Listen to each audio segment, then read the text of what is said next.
Otra vez tu jefe te hizo lo mismo, te habló mal y no dijiste nada, incluso cuando tenías ganas de mandarlo a volar, de pararte y decirle lo que realmente pensás, pero no lo hiciste. Y ahora te lo pregunto, ¿y si el problema no es él sino lo que representa? En este video vamos a hablar sobre el miedo a la autoridad y cómo esta fuerza invisible puede influir en nuestras decisiones más de lo que creemos. A menudo nos quejamos de los jefes, del control, de las reglas, de los horarios y soñamos con la independencia, con ser nuestros propios jefes, con manejar nuestro tiempo, nuestras decisiones y nuestra vida. Pero ¿qué pasa cuando la libertad llega? Cuando realmente logran sostenerse en ese mundo sin estructura. Lo vemos en muchos ámbitos, emprendedores, artistas y técnicos con muchísimo talento, personas brillantes que no logran despegar no porque les falte conocimiento, sino porque no tienen a nadie quien les diga qué es lo que tienen que hacer. ¿Les suena familiar esa reunión en la que nadie hace nada, todos están charlando o mirando el celular,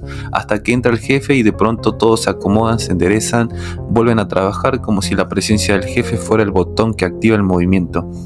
O esa otra escena clásica, el jefe parado de frente a un gráfico explicando con entusiasmo la estrategia del mes, mientras varios empleados miran el celular, otros se distraen con cualquier cosa y uno directamente está medio dormido con el café en la mano.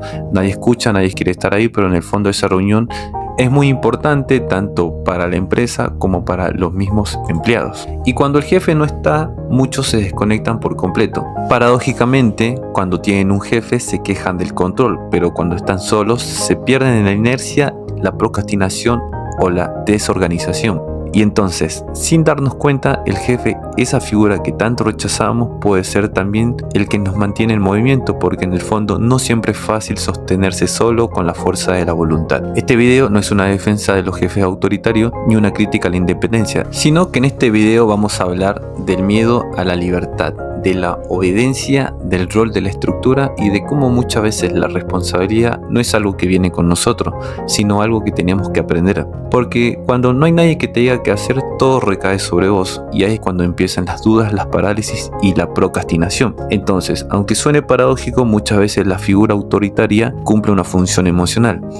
Nos descarga, nos alivia y nos da un camino ya marcado, una decisión ya tomada. Por eso, en muchos casos, cuando estamos frente a una figura como un jefe, sentimos rechazo, nos molesta, nos incomoda, sentimos que choca con nuestra autonomía. Pero en realidad, esa figura, ese jefe puede estar cumpliendo un rol que muchas veces no reconocemos, ayudarnos a organizar el caos que puede generar la libertad absoluta. Y lo más curioso es que eso también puede verse en otras áreas de la vida. A veces salir a trabajar, tener un problema que resolver, lidiar con tensiones diarias, también puede convertirse en una forma de contención, un modo de estructurar el día, el pensamiento e incluso darle un sentido a uno mismo y a la vida misma. Como si el conflicto externo, ese que creemos que nos estorba, fuera en realidad el que nos mantiene en marcha. Erich Fromm escribió su famoso libro El miedo a la libertad en el contexto de la Segunda Guerra Mundial y el ascenso del nazismo, un régimen totalmente autoritario. En ese momento histórico, Fromm se preguntaba, ¿cómo puede ser que en lugar de luchar por ser libres, tantas personas elijan someterse a regímenes autoritarios? Y su respuesta fue tan simple como poderosa. Erich Fromm dijo, la libertad, en lugar de ser solo un deseo humano, también puede ser una carga. Pero, ¿qué es lo que quiso decir Erich Fromm con esta frase? Y es que con cada decisión viene una responsabilidad. Elegir significa renunciar a otras opciones, significa equivocarse y no todos estamos preparados para eso. Por eso muchas veces preferimos que otro decida por nosotros, un jefe, una figura de autoridad, una institución, alguien que nos diga qué hacer, qué pensar, cómo vivir. Así evitamos el peso de equivocarnos, pero también renunciamos a nuestra libertad más profunda, ya que la libertad nos promete independencia, pero también nos deja solos frente al abismo de nuestras decisiones. Y esa sensación puede ser tan incómoda, tan abrumadora, que muchas veces buscamos huir de ella.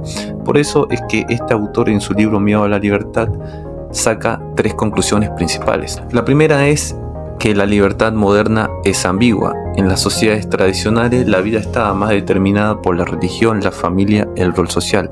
Con el modernismo y el capitalismo llega una aparente libertad, pero también una profunda soledad e inseguridad existencial. La segunda conclusión que saca este autor en este libro es que la libertad genera angustia. Al no tener estructuras externas que nos digan qué hacer, debemos construir nuestra identidad y decisiones solos. Eso para muchas personas es intolerable. La tercera conclusión que propone este autor es que hay mecanismos para huir de la libertad.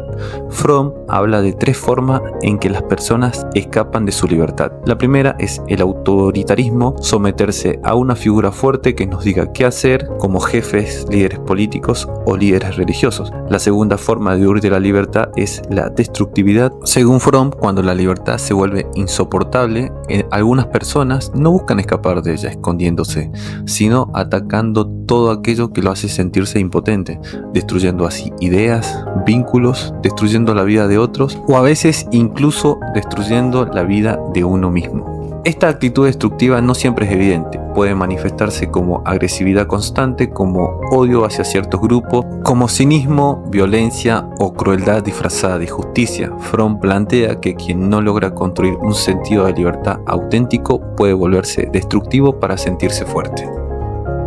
Y la otra forma de escapar del peso de la libertad que propone Erich Fromm es dejar de ser uno mismo para convertirse en lo que los demás esperan. A esto le llamó el conformismo automático. No es una obediencia explícita como la que se da ante un jefe o una autoridad, sino que es mucho más sutil. Es ese impulso de encajar o parecerse o pensar y sentir como la mayoría. ¿Por qué?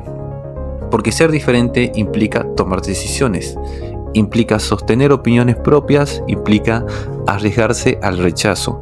Y todo eso da miedo. Por eso muchas personas eligen adaptarse al molde, callarse lo que piensa y seguir lo que la mayoría dice. Así la angustia de ser libres desaparece, pero también desaparece nuestra autenticidad. Dejamos de ser individuos para convertirnos en copias, personas que no viven desde lo que sienten, sino desde lo que creen que deberían sentir.